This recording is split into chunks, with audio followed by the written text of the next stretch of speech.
How's it going, everybody? This is Dominic Minchella. I am the Kansas City Chiefs beat writer on SI and the host of the Kansas City Chiefs Insider Podcast. Thank you guys once again for stopping in whenever time of the day it is. Super happy to have you. So, what I've noticed that I've been talking about leans heavily towards the offense and either that or the offensive line. What I've noticed is that I touch a lot on tight ends, the running backs, the quarterbacks, the offensive line. I love the offense in any game, whether it be football, baseball, soccer, hockey. I love offensive game plans. But one thing that I was thinking about that I think that I need to touch on is the fact that the defensive line, at least in the tackle category, has a few candidates, especially the second round draftee from the Kansas City Chiefs 2025 NFL draft, Omarr-Norman-Lott, to jump into this defensive line quicker than any of us would have even imagined. Now, hear me out. So, as we know, Omarr-Norman-Lott was the second draftee in the class for the Chiefs. Out of the 7 guys, he was number 2. The Chiefs see him as this big presence, this big defensive tackle on the line. He is one of the scariest imposing figures that you can have in terms of size on the line, as well as just brute strength. So, that being said, with the state of the interior defensive line, I think that there's a world where Omarr-Norman-Lott can slide into the defensive line, whether it be right or left tackle, right away. So that's the point of where I'm trying to tell you, hear me out. So, yes, he was projected as a 3rd or 4th round pick. Obviously, he went higher. Just because he was projected by that in terms of like the big board does not mean that he isn't valuable. As we've seen, he could be a guy to have a later round projection turn into a stud. There's a lot of guys who turn out to be terrific if they get drafted in the 5th, 6th, 7th rounds.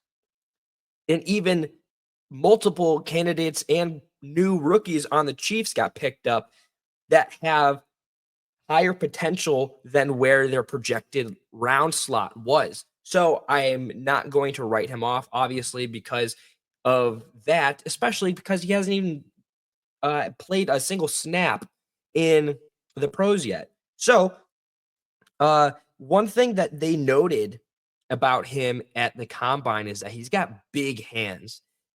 This is a guy that's going to be able to get in your face. He's going to be able to obstruct vision, use his power to get through to the quarterbacks. He's excited to be here. I know that you guys were following along on draft night, so you probably saw his very energetic mood following his draft pick. That's exactly the kind of guy that they need on the defensive line. But the reason why I think that he has a chance to get into the defensive line quicker than anticipated is that because Mike Pennell is getting older, right? And he didn't have the best season in terms of like defense on the line. While he's there for a definitely a good leadership role, love Mike on the roster.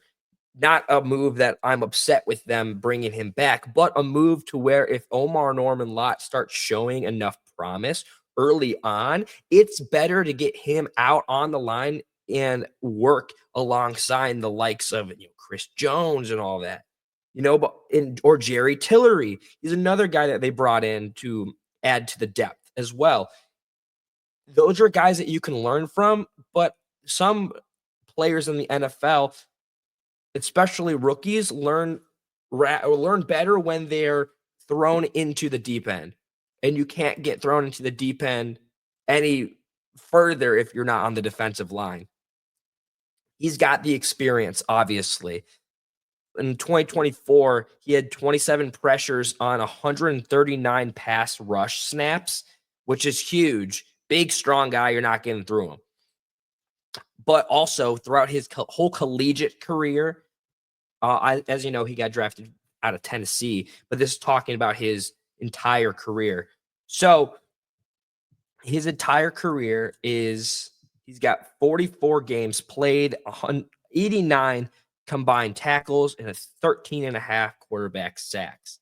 He's a big, strong, impressionable guy to where I think that he's going to be able to muster his way into the defensive line quicker.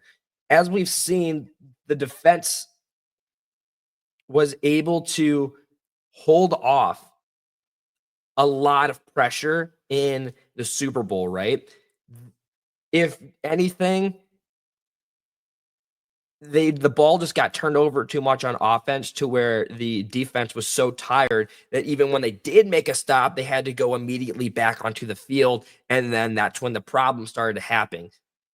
The offense didn't give the defense enough time to, kind of recoup after defending their space, which led to the loss. And I'm not just blaming the defense. It was a whole all around team. But that being said, now that you've got Omarr-Norman-Lott on the roster, if you start throwing him into games that you have big blowouts, say, or so to say, or if he has an impressive showing this season at training camp, it's going to be important to get these guys involved as quickly as possible. Rookies have no issue transferring to one college to the pros. We've seen it all the time. It happens often, very often, to where I think that one guy goes down. Hey, Omarr, it's time for you to, get your shot. Make the most of it. I believe in him. I think that he's a big, big pickup for the Kansas City Chiefs, especially as they go into the new season. That being said, that's going to conclude my rant on Omarr-Norman-Lott. I know that sometimes or outsiders already see him as like, oh, he's like the biggest bust candidate. I don't think so. I really do think that he's going to be able to blossom really nicely and make general manager Brett Veach turn into one of the best drafting general managers we've seen in the NFL anytime soon. That being said, guys, you can see on the ticker down below, you can follow both me and KC Chiefs on SI, on X. Exactly that. You can follow me at Dominchella. I post and repost every single day, every single story as we get closer and closer to the 2025 NFL season. I can't wait to keep on covering the offseason and share it with you guys. As always, remember, be kind to one another, and I'll see you guys tomorrow. Thank you. Bye.